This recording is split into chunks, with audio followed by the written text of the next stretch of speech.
Hi there. Today we're going to be talking about a personality, a sage, a very ancient sage called Agastya. Ancient India had thousands of sages, and they are called rishis. And these were keepers of the spiritual knowledge, keepers of intellectual wisdom, as well as they documented a lot of history about our culture and the civilization. There were thousands of them, but maybe about 20, 30 of them became very, very famous. And one of them is Agastya. And he's also very special on multiple other things I will touch upon a little bit as we speak. If you were to look at the Indian geography, there are two things I would like to talk about. The India's most of the Aryan or the Vedic period was primarily focused around the Himalayas, which is on the northern end of India, and below the Himalayas, then you have Ganges, which is the most sacred river for India. Between the Himalayas and the Ganges is the Indus Valley, and that valley is where most of the action was, most of the civilization was running, most of the empires were in that particular region. And so obviously the rishis and the sages, they all lived mostly in the northern part of the India. And then below Ganges, you have a lot of forests. They were maybe suburban, smaller empires, and then there is a hard line, which is there is a range of mountain called Vindhya, which is exactly, if you were to look at the map, it's exactly in the middle of India. It's a range of mountain, and beyond Vindhyas is something considered as like beyond civilization. So and there were tribes, local tribes, and what in Sanskrit they call it as Rakshasas, which means brutes, which are uncivilized according to the Aryan or the Vedic people. They lived here, so there was civilization, except that they were not considered as the same race. They were considered as a different race altogether. So why am I saying this? It'll come a little later. But most of the sages, most of the intellectual work and spiritual knowledge were primarily focused in the northern part of the country. And Agastya was from that place. He lived near Himalayas, and then there is also evidence that he lived somewhere in the Indus Valley civilization as well. He's prolifically traveling quite a lot. And then he also, interesting part is Agastya is considered to be the grandson of the Brahma. Brahma is a creator of the universe, and he's supposed to be the grandson of Brahma. And another interesting fact is Agastya is actually the paternal uncle to a very interesting negative character, antagonistic character called Ravana, which appears in Ramayana. And Agastya actually was supposed to have lived during the Ramayana period. He has met Rama when Rama was kind of banished into forest, and Rama actually went and met Agastya and his wife.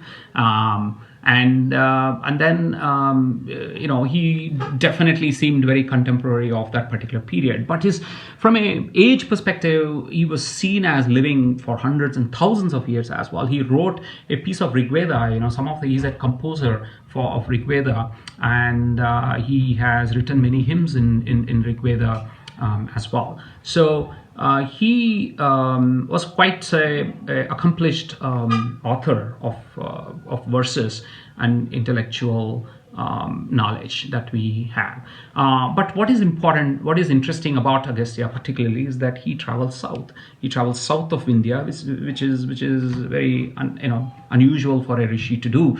And he actually later settled down in south of India and didn't go back to the north of India. So he did work quite a lot in the southern part of India during the rest of his life. There is a story around why or how he moved to south of India, and that story revolves around the Vindhya mountain that we talked about, which kind of cuts India into two parts.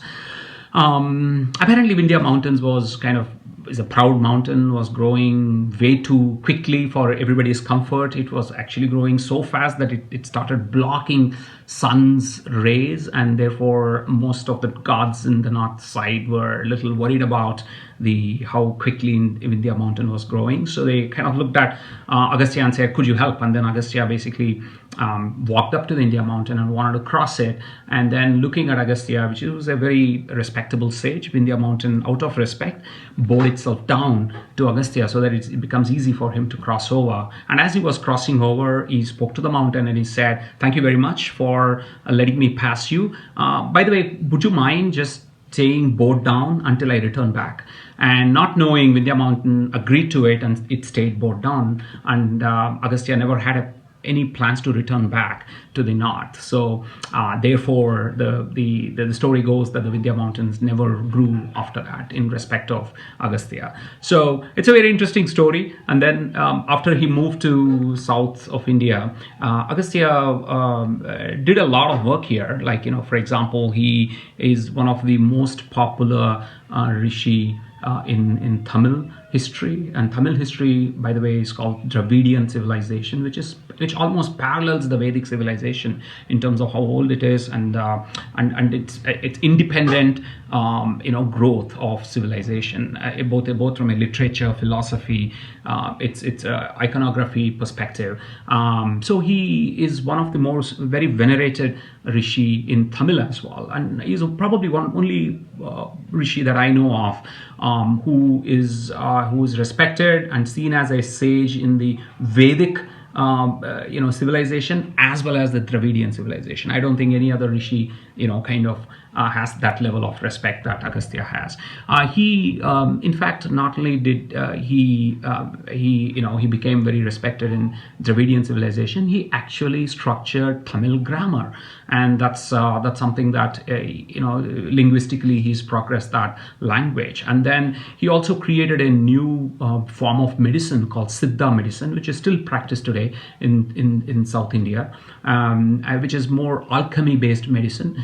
And then he also created a new form of astrology called Nadi Shastra. And Nadi Shastra, Nadi means your finger thumbprint. And what Nadi Shastra, the way it works is they even today it's practiced in Tamil Nadu. It's like they take your thumbprint and they have categorized different kind of thumbprints into different kind of personality, and then they have thousands and thousands of palm scriptures which talk about if you have certain type of thumbprint, then they can tell you about your past and your future or your leanings and things like that. So it's pretty interesting astrological system that he has created. From a personality perspective, we don't know how he looks like, but he's seen as a kind of a short and a stout type of personality, which is, again, I thought was very interesting.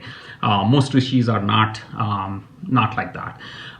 There are three good stories that I want to end this with about him. One is some of the very strong powers that he had. One is the power of ingestion, and the second one is the power of digestion, and the third is the power to invoke the different forces on earth. The first is the power of ingestion.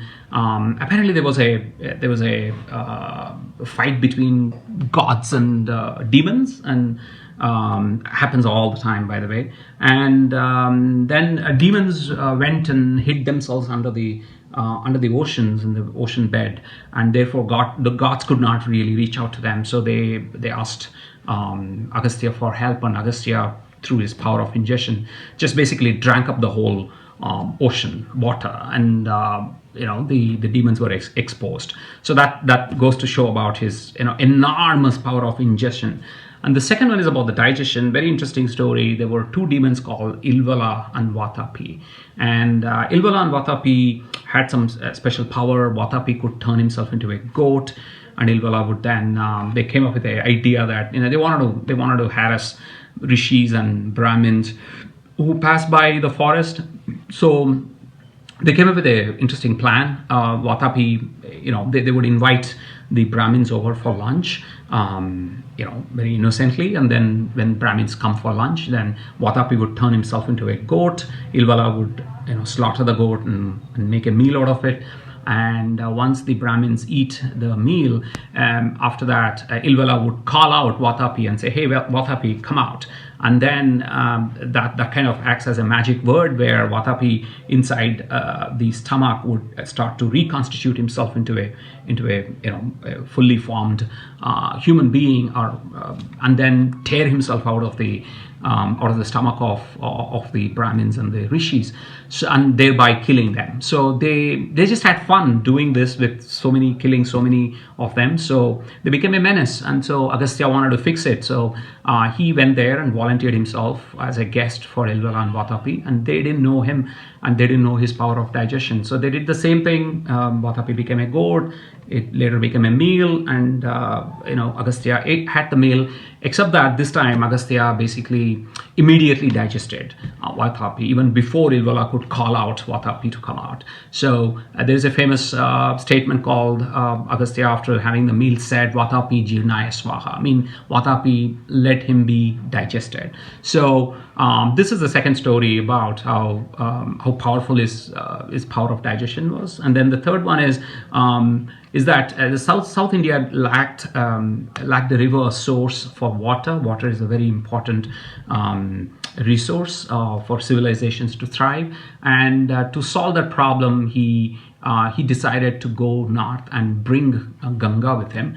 Ganga is the most sacred river. So he went and he actually took Ganga and put it in a small container called Kamandala. Kamandala is a kind of a roundish container, like a jug, and he brought Ganga down, and he kind of let the Ganga become another river in south of India, which is today a very famous river for all the southern states. It's called Kaveri River, and he was the one who brought Kaveri to South India from Ganga. So Kaveri is again considered one of the sacred rivers in Indian civilization. So these were three interesting stories about him. A very versatile personality, and one of the ones which, like I said, is respected on both sides, and has done tremendous work in having come down south and integrated himself in the southern part of India. I hope you enjoyed the stories here, and do share your comments, and we'll talk about something else next time.